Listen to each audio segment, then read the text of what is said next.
அனைவருக்கும் வணக்கம். Welcome to Aishwarya academy. நம்ம லைட்டில் வந்து பார்த்தீங்கன்னா இதுக்கு முன்னாடி ஒளி எதிரொலிப்பு, அதுக்கடுத்து ஒளி விலகல், அப்புறம் ஷேடோஸ், அதுக்கப்புறம் பார்த்தீங்கன்னா அதோடைய நிறங்கள், ஒளிக்கற்றைகள் இதெல்லாம் பார்த்தோம். ஒளி சிதறல் முதற்கொண்டு எல்லாம் பார்த்தோம். அதற்கு அடுத்தபடியாக வந்து பார்த்தீங்கன்னா போன வீடியோவில் வந்து நம்ம வந்து ஆடிகள் மற்றும் லென்ஸ் இதை பற்றி பார்த்தோம். ஓகேங்களா? அதோடைய மூன்றாவது மற்றும் ஃபைனல் பார்ட் இதுதான் வந்து பார்த்தீங்கன்னா மனித கண். ஓகேங்களா? ஏன் நம்ம மனித கண் வந்து இதில் இன்க்ளூட் பண்ணி பார்க்குறோம் அப்படின்னா, நம்ம கண்ணுக்குள்ளார வந்து பார்த்தீங்கன்னா ஒரு லென்ஸ் இருக்குது. அந்த லென்ஸ் வந்து பார்த்தீங்கன்னா ஒரு குவி லென்ஸ். ஓகேங்களா? நம்ம லென்ஸை பார்த்துட்டு வரதுனால அது கூட இதையும் சேர்த்து பார்க்கணும். ஓகேங்களா? ஸோ அதோட சேர்த்து சார்ந்து வருது இல்லைங்களா? ஸோ அதனால இதையும் நம்ம பார்க்க போகிறோம். ஓகேங்களா? நம்ம கண்ணை பொறுத்த வரைக்கும் பார்த்தீங்கன்னா இது வந்து 2.3 சென்டிமீட்டர் டயாமீட்டர் கொண்டது. ஓகேங்களா? 2.3 சென்டிமீட்டர் விட்டம் கொண்டது. இது வந்து ஒரு உணர்வு உறுப்புன்னு சொல்லுவாங்க. ஏன் உணர்வு உறுப்பு அப்படின்னா பார்த்தீங்கன்னா, நம்ம வெளியில் பார்க்கக்கூடிய அந்த பொருள்கள் எல்லாத்தையும் வந்து பார்த்தீங்கன்னா உணர்ந்து அது மூளைக்கு சைகைகளாக தான் வந்து டிரான்ஸ்ஃபர் பண்ணும். ஓகேங்களா? அதனால தான் இது வந்து பார்த்தீங்கன்னா ஒரு உணர்வு உறுப்பு அப்படின்ற மாதிரி சொல்கிறோம். ஓகேங்களா? இப்போ மனித கண்ணுக்குள்ள இருக்கிற என்னென்ன சின்ன சின்ன உறுப்புகள் இருக்குது, நுண்ணுறுப்புகள் இருக்குது, அதெல்லாம் வந்து பார்த்தீங்கன்னா நம்ம வந்து ஒன்று ஒன்றா பார்க்க போகிறோம். ஓகேங்களா? ஃபர்ஸ்ட் நம்ம பார்க்கும்போது கார்னியா. கார்னியான்றது வந்து பார்த்தீங்கன்னா இதோடைய டெஃபினேஷனை பார்த்தீங்கன்னா இது வந்து கண்ணுக்கு மேல் உள்ள ஒரு மெல்லிய படலம். ஓகேங்களா? இங்கே நம்ம பார்த்தா தெரியும், இந்த சைடு இருக்கு இல்லைங்களா, இந்த ஒரு மெல்லிய படலம் போன்ற ஒரு பொருள். ஓகேங்களா? இது என்ன பண்ணும் அப்படின்னா, கண்ணுக்குள்ளார ஒரு ஒளி வருது இல்லைங்களா, அந்த ஒளியை வந்து பார்த்தீங்கன்னா விளக்கமடைய செய்யும். விளக்கமடைய செஞ்சு எங்கே அனுப்பும் அப்படின்னா அதற்கு அடுத்து கண் பாவைக்கு அனுப்பும். அப்போ இது என்ன அப்படின்னா மெல்லிய ஒளி பொருந்திய படலம், மெல்லிய ஒளி புகும் படலம். ஓகேங்களா? அதற்கு அடுத்தது ஐரிஸ். ஓகேங்களா? இந்த ஐரிஸ் சொல்லும் போதே அதுக்குள்ளார வந்து பாத்தீங்கன்னா கண் பாவையும் நம்ம வந்து பார்க்க முடியும். ஓகேங்களா? இந்த ஐரிஸ்ன்றதான் வந்து பாத்தீங்கன்னா கண்ணின் நிறமுடைய பகுதி. நம்ம கண்ணுக்கு நடுவில் பாத்தீங்கன்னா கரு நிறத்தில் இருக்கு இல்லைங்களா, அந்த கண்ணுடைய நிறமுடைய பகுதி இதுதான் முக்கியமானது. ஓகேங்களா? பகுதி. இது அடுத்து என்ன பண்ணும் அப்படின்னா, நம்ம கண்ணுக்குள்ளார எந்த அளவுக்கு ஒளி உள்ளார போகணும் அப்படின்றது வந்து பார்த்தீங்கன்னா இதுதான் கட்டுப்படுத்தும். ஓகேங்களா? சில டைம்ல வந்து பார்த்தீங்கன்னா நம்ம கண்ணில் வந்து லைட் அடிக்கும்போது வந்து பார்த்தீங்கன்னா அந்த உள்ளுக்குள்ளார வந்து பார்த்தீங்கன்னா அந்த கருவிழிக்கு உள்ளார வந்து பார்த்தீங்கன்னா அது விரிவடையும். ஓகேங்களா? அது என்ன காரணம் அப்படின்னா இந்த ஐரிஸ் தான் அது காரணம். கண்ணுக்குள்ளார வந்து பார்த்தீங்கன்னா அளவுக்கு அதிகமான லைட்டு போகும்போது வந்து பார்த்தீங்கன்னா அந்த பாதையை கொஞ்சம் விலக்கி காமிக்கும். ஓகேங்களா?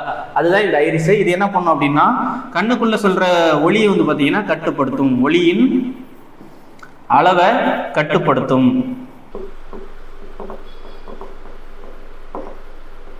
ஓகேங்களா? அவ்வளோ. ஓகேங்களா? இதுக்குள்ள அந்த கண் பாவை இருக்கு இல்லைங்களா, அந்த கண் பாவை என்ன பண்ணோம்னா இது வந்து ஒரு பின்ஹோல் கேமரா மாதிரி வந்து பார்த்தீங்கன்னா செயல்படும். ஓகேங்களா? ஒரு கேமராக்குள்ளார அந்த ஷட்டர் இருக்கு இல்லைங்களா, அது எப்படி இருக்கோ அதே போல இந்த கண் பாவை வந்து செயல்படும். ஓகேங்களா? அதற்கு அடுத்து பார்க்கலாம். அடுத்தது வந்து பார்த்தீங்கன்னா விழி லென்ஸ். ஓகேவா? கண்ணுக்குள்ளார அந்த கார்னியாவை தாண்டி ஐரிஸை தாண்டி உள்ளுக்குள்ளார இந்த இடம் பார்த்தீங்கன்னா இதுதான் விழி லென்ஸ். ஓகேங்களா? இதை பார்க்கும்போதே இதுக்கு கீழே வந்து பார்த்தீங்கன்னா சிலியரி தசைன்னு ஒன்று இருக்கு இல்லைங்களா, இதையும் நம்ம வந்து பார்க்கணும். ஓகேங்களா?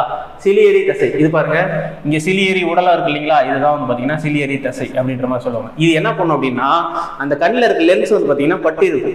ஓகேங்களா? அப்போ இந்த விழி லென்ஸ்ன்னு சொன்னோம், நம்ம முன்னே சொன்னோம் இது என்ன அப்படின்னா குவி லென்ஸு. ஓகேங்களா? இருக்கிறதுலே நம்ம இப்போ கேமராஸ்லாம் நம்ம யூஸ் பண்றோம் இல்லைங்களா, இத்தனை லென்ஸ் இத்தனை இது இருக்குன்னு சொல்றோம் இல்லைங்களா, இத்தனை மெகா பிக்சல் அப்படின்னு சொல்லிட்டு. கண்ணுடைய மெகா பிக்சல் தான் இது வரைக்கும் கண்டுபிடிக்கிட்ட இதுலயே மெகா பிக்சல்லே அதிகமானது. ஓகேங்களா? ஏன்னா நம்ம ஒரு கேமராவில் ஒரு இமேஜ் எடுத்து பார்க்குறோம், அதோடைய குவாலிட்டியும் நம்ம நேரில் பார்க்கறதோட குவாலிட்டி வித்தியாசமா இருக்கு இல்லைங்களா. அப்போ அதுல இருந்தே தெரியணும் நம்ம கண்ணுடைய மெகா பிக்சல் வந்து பார்த்தீங்கன்னா ரொம்ப அதிகமானது. ஓகேவா? அதுக்கடுத்து இது வந்து பார்த்தீங்கன்னா விழி லென்ஸ் பார்த்தீங்கன்னா குவி லென்ஸ். இது கூட வந்து பார்த்தீங்கன்னா எதோட அட்டாச் ஆயிருக்கும் அப்படின்னா இந்த சிலியரி தசையோட அட்டாச் ஆயிருக்கும். இது என்ன பண்ணும் அப்படின்னா ஒரு பொருள் பக்கத்தில் இருக்க ஒரு பொருளை பார்க்கும்போது பார்த்தீங்கன்னா ஃபோக்கஸ் ஆகும், மற்ற பொருள்லாம் வந்து பார்த்தீங்கன்னா மறையும் இல்லைங்களா, கொஞ்சம் வந்து பார்த்தீங்கன்னா டிம் ஆகும். திடீர்னு தூரத்தில் இருக்க ஒரு பொருளை பார்க்கும்போது வந்து பார்த்தீங்கன்னா பக்கத்தில் இருக்க பொருளை டிம் ஆகும் இல்லைங்களா. அந்த வேலையை யார் செய்யறா அப்படின்னா இந்த சிலியரி தசை தான் செய்யும். ஓகேங்களா? அந்த நம்ம எந்த பொருளை பார்க்குறோமோ அந்த பொருள் இருக்க தொலைவுக்கு ஏற்ப வந்து பார்த்தீங்கன்னா நம்ம லென்ஸை வந்து பார்த்தீங்கன்னா கொஞ்சம் இயக்கும். ஓகேங்களா? அப்போ இது என்ன பண்ணோம்னா லென்ஸுடன் இணைந்து இருக்கும், இணைந்து காணப்படும். இது என்ன பண்ணும், லென்ஸை நகர செய்யும். ஓகேங்களா. வயதானவங்களுக்கு இந்த லென்ஸ் இந்த சிலியரி தசை வந்து பார்த்தீங்கன்னா தளர்வு அடையும் போது தான் அவங்களால சில பொருளை வந்து பார்த்தீங்கன்னா சரியா பார்க்க முடியாததுக்கு காரணம் வந்து பார்த்தீங்கன்னா அதுதான். ஓகேவா. அப்போ அவங்களுக்கு என்ன நடக்குது அப்படின்னா அந்த சிலியரி தசை வந்து பார்த்தீங்கன்னா வீக்கன் ஆகுது. அந்த தசை வந்து சுருக்கம் விரியறது வந்து பார்த்தீங்கன்னா கொஞ்சம் பிரச்சனை ஏற்படுறதுனால அவங்களுக்கு பார்வை குறைபாடு வருது. ஓகேங்களா. அதற்கு அடுத்தது வந்து பார்த்தீங்கன்னா ரெட்டினா. ரெட்டினாவை பொறுத்த வரைக்கும் பார்த்தீங்கன்னா இது வந்து ஒரு திரை, விழித்திரைன்னு சொல்லுவாங்க. ஓகேவா. இது வந்து ஒரு ஸ்கிரீன் மாதிரி ஆக்ட் ஆகும். எப்படி ஒரு ப்ரொஜெக்டர்ல வந்து பாத்தீங்கன்னா லைட் அடிச்சோம்னா ஒரு ஸ்கிரீன்ல விழுதோ, அதே மாதிரி இங்க இருந்து போற லைட்டை அப்படியே இங்க இருக்கு இல்லைங்களா, இதுதான் ரெட்டினா. இந்த ரெட்டினால வந்து பாத்தீங்கன்னா இது வந்து படம். ஓகேங்களா. குவி லென்ஸ்ல பட்டதுக்கு அப்புறம் அந்த எப்படி நமக்கு அந்த வியூ வரும் அப்படின்னா தலைகீழ் இமேஜா தான் வரும். ஓகேங்களா. இங்க சின்ன சின்ன நரம்புகள் இருக்கு இல்லைங்களா, பார்வை நரம்புகள் இருக்கு இல்லைங்களா, அது என்ன பண்ணும் அப்படின்னா மூளைக்கு எடுத்துட்டு போகும்போது அதை இன்வெர்ட் பண்ணி மறுபடியும் வந்து பாத்தீங்கன்னா நேரான இமேஜா கொண்டு போகும். ஓகேங்களா. அப்ப நம்ம கண்ணுல வந்து பாத்தீங்கன்னா படுறது வந்து பாத்தீங்கன்னா நேரான பிம்பம் தான், சரி தலைகீழ் பிம்பம் தான், அது மெய் பிம்பம். ஓகேங்களா. அத தலைகளா இருந்தாலும் அதுக்குள்ள இருக்க நரம்பு என்ன பண்ணுது, மறுபடியும் ஒரு சுழற்சி பண்ணி சமிக்கையெல்லாம் மாற்றி அதை மறுபடியும் வந்து பாத்தீங்கன்னா நேரான பிம்பமா கொண்டு போய் சேர்க்குது. ஓகேங்களா. இதுதான் வந்து பாத்தீங்கன்னா கண்ணுடைய இது. இதுல அடுத்து நம்ம என்ன பார்க்க போறோம் அப்படின்னா பார்வை நீட்டிப்பு அப்படின்ற மாதிரி பார்க்க போறோம். ஓகேங்களா. கண் செயல்படும் விதம், இதுல வந்து பார்வை நீட்டிப்பு அப்படின்னு ஒரு கான்செப்ட் இருக்குது. இதுல என்ன அப்படின்னா நமக்கு ஒரு ஒளி வந்து பாத்தீங்கன்னா நம்ம கண்ணில் எவ்வளவு தூரம் தங்கும் அப்படின்னா வந்து பாத்தீங்கன்னா 1/16 செகண்ட்ஸ் சொல்லுவாங்க. ஓகேங்களா.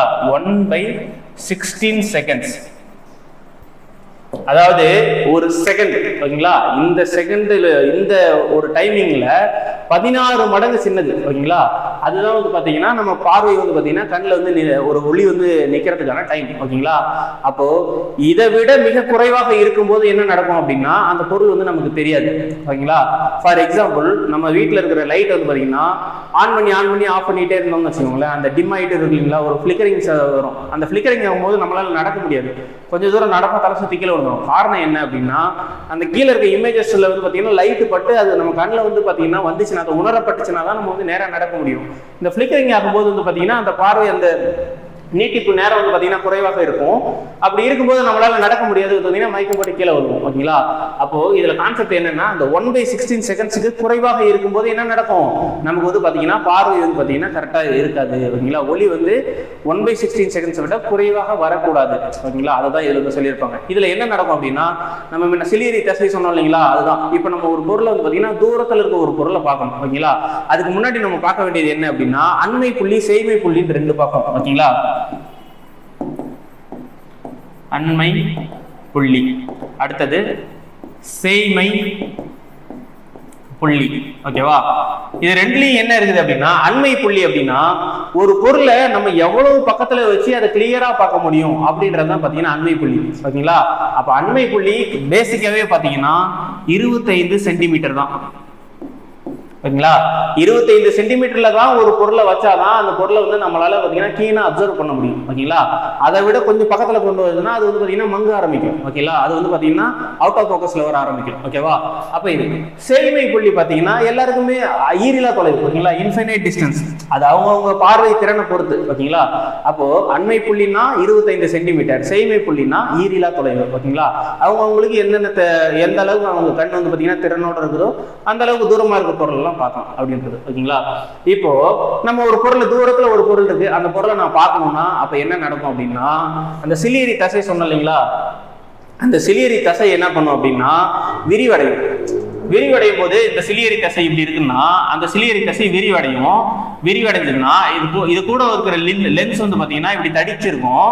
இது விரிவடையும் போது பாத்தீங்கன்னா மேல் நோக்கி போகும்போது இது அப்படியே மெல்லிசாகும். ஓகேங்களா. அப்போ மெல்லிசாகும் போது என்ன பண்ணும் அப்படின்னா குவிய தூரம் வந்து பாத்தீங்கன்னா அதிகரிக்கும். அப்ப தூரத்துல இருக்க பொருளை நம்மளால பார்க்க முடியும். ஓகேங்களா. அதற்கு அடுத்தது இதே பக்கத்துல இருக்க பொருளை பார்க்கும்போது வந்து பாத்தீங்கன்னா என்ன பண்ணும்னா அந்த சிலியரி தசை வந்து பாத்தீங்கன்னா சுருங்க ஆரம்பிக்கும் போது இது லூசன் ஆகும்போது பாத்தீங்கன்னா மறுபடியும் தடிமன் ஆகும்போது பக்கத்துல இருக்க அதோட குவிய தொலைவு பாத்தீங்கன்னா குறைஞ்சிடும். ஓகேவா. ஃபோக்கல் லென்த்னு சொல்லுவோம். நம்ம முன்ன பார்த்தோம் இல்லைங்களா, ஒரு லென்ஸ் போட்டு இந்த இடத்துல வந்து பாத்தீங்கன்னா குவிய தொலைவு அப்படின்னு சொல்லிட்டு CF எல்லாம் போட்டு பார்த்தோம் இல்லைங்களா போன வீடியோல, அதுதான். ஓகேங்களா. அப்ப நம்ம அந்த குவிய தொலைவு வந்து பாத்தீங்கன்னா சுருங்க ஆரம்பிச்சிடும், பக்கத்துல இருக்க பொருள் நமக்கு கிளியரா தெரியும். இது இப்படிதான் வந்து பாத்தீங்கன்னா கண்ணில் வந்து பாத்தீங்கன்னா செயல்படுது. ஓகேவா. இதுல இந்த ஃபங்க்ஷன்ல ஏதோ ஒரு பிரச்சனை வந்துச்சுன்னா என்ன நமக்கு குறைபாடு வரும் அப்படின்றத வந்து நம்ம அடுத்து பார்க்க போறோம்.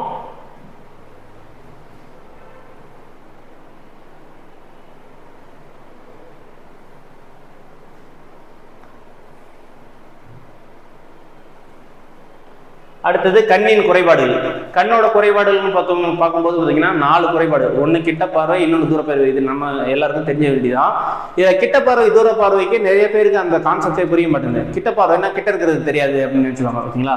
கிட்ட பார்வைன்னா பக்கத்தில் இருக்க பொருள் நல்லா தெரியும், தூரத்தில் இருக்க பொருள் தெரியாது. அப்போ என்ன நடந்திருக்கு அப்படின்னா, அந்த செய்மை புள்ளி இருக்கு இல்லைங்களா, அந்த புள்ளி வந்து பார்த்தீங்கன்னா நம்ம கண்ணை நோக்கி நெருங்கிட்டே வருது அப்படின்னு. நம்ம 2 பார்த்தோம், ஒன்று அண்மை புள்ளி, இன்னொன்று செய்மை புள்ளி பார்த்தோம் இல்லைங்களா. அதில் அண்மை புள்ளிலாம் நல்லா இருக்கும். ஓகேங்களா? பக்கத்துல இருக்க பொருள் எல்லாம் நம்மளால நல்லா பார்க்க முடியும். அப்போ அருகில் உள்ள பொருள் தெரியும். அருகில் உள்ள பொருள் தெரியும். அப்ப என்ன நடக்கும்? தொலைவில் உள்ள பொருள் தெரியாது. அப்ப என்ன நடக்கும் அப்படின்னா, செய்மை புள்ளி என்ன பண்ணும்? கண்ணை நோக்கி நகரும்.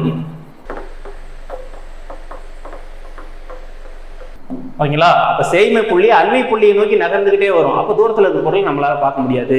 அப்படிங்கும்போது வந்து பாத்தீங்கன்னா இது. ஓகேங்களா? நான் போன வீடியோல சொன்ன மாதிரியே கிட்ட பார்வைக்கு என்ன வகையான லென்ஸை பயன்படுத்துவோம், அதை சரிபடுறதுக்கு என்ன வகையான லென்ஸ் பயன்படுத்துவோம் அப்படின்னா கிட்ட குழி அப்படின்னு சொல்லுவீங்களா. அப்போ குழி லென்ஸை பயன்படுத்துவதன் மூலம், குழி லென்ஸை பயன்படுத்துவதன் மூலமா இந்த குறைபாட்டை வந்து பாத்தீங்கன்னா நம்ம சரி செய்யலாம். ஓகேங்களா? அதற்கு அடுத்து இதுக்கு வந்து பாத்தீங்கன்னா இங்கிலீஷ்ல ஒரு சில டைம்ல வந்து பாத்தீங்கன்னா உங்களுக்கு கேள்வி கேட்கும் போதே வந்து பாத்தீங்கன்னா மயோபியா அப்படின்னு சொல்லுவாங்க. நம்ம படிச்சுட்டு போனதெல்லாம் கிட்ட பார்வைன்னு படிச்சுட்டு போவோம். அப்ப என்ன இருக்கும்? நம்ம வந்து பாத்தீங்கன்னா தெரியாது. அப்போ 2ஐயும் படிச்சுட்டு போகணும். ஓகேங்களா? மயோபியா அதுக்கு தமிழ்ல தான் கிட்ட பார்வை. ஓகேங்களா? இதுவே தூர பார்வைக்கு அதுக்கு பாத்தீங்கன்னா ஹைப்பர் மெட்ரோபியா இருக்கும். இங்க பாருங்க இருக்குது இல்லைங்களா, ஹைப்பர் மெட்ரோபியா. இது என்ன நடக்கும் அப்படின்னா, தூரத்துல இருக்க பொருள்லாம் நல்லா தெரியும். இந்த அண்மை புள்ளியில இருந்த பாயிண்ட் இருக்கு இல்லைங்களா, இந்த 25 சென்டிமீட்டர் இருக்கு இல்லைங்களா, இந்த அண்மை புள்ளி வந்து பாத்தீங்கன்னா 25 சென்டிமீட்டர்ல இருந்து செய்மை புள்ளியை நோக்கி நகர்ந்துகிட்டே போகும். ஓகேங்களா? நம்ம நல்ல பார்வை வந்து பாத்தீங்கன்னா நல்லா இருக்கும்போது வந்து பாத்தீங்கன்னா 25 சென்டிமீட்டர்ல இருக்க பொருள் நம்மளால பார்க்க முடியும். ஓகேங்களா? ஆனா இல்லைன்னா நம்ம என்ன பண்ண முடியும்னா கொஞ்சம் தள்ளி வச்சாதான் பார்க்க முடியும். சில பேர்லாம் படிக்கும்போது பாத்தீங்கன்னா இப்படி தள்ளி வச்சு படிப்பாங்க. அதுக்கு காரணம் என்ன அப்படின்னா, அவங்களுக்கு அந்த செய்மை அண்மை புள்ளி நகர்ந்துகிட்டே போகுது, செய்மை புள்ளி நோக்கி நகர்ந்துகிட்டே போகுது. அப்போ 25 சென்டிமீட்டர் அண்மை புள்ளி என்ன போகும் அப்படின்னா நீண்டு கொண்டே செல்லும். ஓகேவா? அவ்வளவுதான். ஓகேங்களா? இதை சரி பண்றதுக்கு அது கிட்ட பார்வைக்கு குழி லென்ஸ், அப்ப தூர பார்வைக்கு என்ன அப்படின்னா குவி லென்ஸ். குவி லென்ஸை பயன்படுத்துவதன் மூலமா இதை வந்து நம்ம சரி பண்ணிடலாம். ஓகேங்களா? அவ்வளவுதான். இப்போ மயோபியா பார்த்தாச்சு, ஹைப்பர் மெட்ரோபியா பார்த்தாச்சு, கிட்ட பார்வை தூர பார்வை ரெண்டும் பார்த்தாச்சு. அடுத்தது பார்த்தீங்கன்னா பிரசயோபியா. ஒன்றும் இல்லை, ரொம்ப இது பண்ணிக்க வேணாம். நம்ம வயது முதிர்வு அடைந்துடும் இல்லைங்களா, அப்போ வந்து கண்ணில் சில குறைபாடு ஏற்படும் இல்லைங்களா, அதுதான் பார்வை பார்த்தீங்கன்னா குறைபாடு. ஓகேங்களா? வெளி ஏற்பமைவு திறன் குறைபாடு. அவ்வளோதான். ஓகேங்களா? அப்போ இங்கே என்ன நடக்கும் அப்படின்னா ரெண்டுமே பிரச்சனை ஆயிடும். பக்கத்தில் இருக்க பொருளையும் பார்க்க முடியாது, தூரத்தில் இருக்க பொருளையும் பார்க்க முடியாது. அப்போ இதுக்கு என்ன பண்ணுவாங்கன்னா மேல் 2 பைஃபோக்கல் லென்ஸ்ன்னு சொல்லுவாங்க, இரு குவிய லென்ஸ்ன்னு சொல்லுவாங்க. அப்போ என்ன நடக்கும் அப்படின்னா மேல் புறத்தில் பார்த்தீங்கன்னா குழி லென்ஸ் பயன்படுத்துவாங்க, கீழ்ப்புறத்துல பாத்தீங்கன்னா குவி லென்ஸ் பயன்படுத்துவாங்க. ஓகேங்களா? இந்த 2 லென்ஸையும் ஒன்னா பயன்படுத்துவாங்க. ஓகேங்களா? இதை பண்றதுனால இது வந்து மேக்சிமம் நம்ம சொன்னோம் இல்லைங்களா, வயது முதிர்ந்தவர்களுக்கு தான் வந்து பாத்தீங்கன்னா இந்த குறைபாடு வரும். ஓகேங்களா? அவங்க கண்ணாடியிலேயே வந்து பாத்தீங்கன்னா இப்படி கண்ணாடி இருக்கு அப்படின்னா மேல வந்து பாத்தீங்கன்னா கொஞ்சம் பெருசா இருக்கும், கீழே வந்து பாத்தீங்கன்னா இப்படி சின்னதா இருக்கும், ஒரு கோடு இடையில இருக்கும் பாருங்க. ஓகேங்களா? அங்க என்ன நடந்ததுன்னா மேல பாத்தீங்கன்னா குழி லென்ஸ் பயன்படுத்துவாங்க, கீழ்ப்புறத்துல பாத்தீங்கன்னா குவி லென்ஸ் பயன்படுத்துவாங்க. ஓகேங்களா? இதன் மூலமா வந்து பாத்தீங்கன்னா இந்த பிரஸ்டயோபியா இதை வந்து சரி பண்ணலாம். ஓகேங்களா? அதற்கு அடுத்தது ஆஸ்டிக்மாட்டிசம். இதுதான் கொஞ்சம் வந்து பாத்தீங்கன்னா டிஃபிகல்ட்டானது. ஓகேங்களா? ஏன்னா நம்ம பார்த்துருக்கவே மாட்டோம். ஓகேங்களா? இதுல என்ன நடக்கும் அப்படின்னா அந்த கண் பாவை இருக்கு இல்லைங்களா, அதுல வந்து குறைபாடு ஏற்படும் போது என்ன நடக்கும் அப்படின்னா இப்படி பேரலல் லைன்ஸ் இருக்கு இல்லைங்களா, இந்த மாதிரி பேரலல் லைன்ஸ் அவங்களால பார்க்க முடியாது, ஹரிசாண்டல் பேரலல் லைன்ஸ் அவங்களால பார்க்க முடியாது. ஓகேங்களா? இதுக்கு நம்ம என்ன லென்ஸ் பயன்படுத்தும் அப்படின்னா உருளை லென்ஸ், உருளை லென்ஸை பயன்படுத்தும். ஓகேங்களா? அப்போ கண்ணு வந்து பார்த்தாச்சு, கண்ணில் இருக்க அந்த பகுதி பொருட்கள்லாம் பார்த்தாச்சு, கார்னியாவா இருக்கட்டும், ஐரிஸா இருக்கட்டும், அதுக்கடுத்து ரெட்டினாவா இருக்கட்டும், அதுக்கடுத்து என்ன சொல்றது லென்ஸா இருக்கட்டும், சிலியரி கசையா இருக்கணும், இதெல்லாம் பார்த்தாச்சு. அதற்கு அடுத்தது வந்து பார்த்தீங்கன்னா அதோடைய குறைபாடுகள் வந்து பார்த்தாச்சு. ஓகேங்களா? இதுல இன்னும் முக்கியமான விஷயம் என்னன்னா லென்ஸோட திறனை என்னன்னு சொல்லுவாங்கன்னா டயாப்டர் அப்படின்னு சொல்லுவாங்க. ஓகேங்களா? இந்த கிட்ட பார்வையில ஒரு லென்ஸ் பயன்படுத்துறாங்க இல்லைங்களா, கிட்ட குழி லென்ஸ் பயன்படுத்துறாங்க இல்லைங்களா, அதுக்கு வந்து ஒரு ஃபார்முலா இருக்கும். ஃபார்முலா என்ன அப்படின்னா, இந்த ஃபார்முலா வந்து உங்களுக்கு சப்ஸ்டியூட்லாம் பண்ணி என்ன வேல்யூலாம் கண்டுபிடிக்க சொல்ல மாட்டாங்க, சும்மா ஃபார்முலா மட்டும் பார்த்துக்கோங்க. ஓகேங்களா? F = x y divided by x minus y, அவ்வளவுதான். இதுக்கான ஃபார்முலா அதுதான். ஓகேங்களா? இதே தூர பார்வைக்கு என்ன ஃபார்முலா தெரியுங்களா? Simple. F equal to small d capital D divided by small d minus capital D, அவ்வளவுதான். ஓகேங்களா?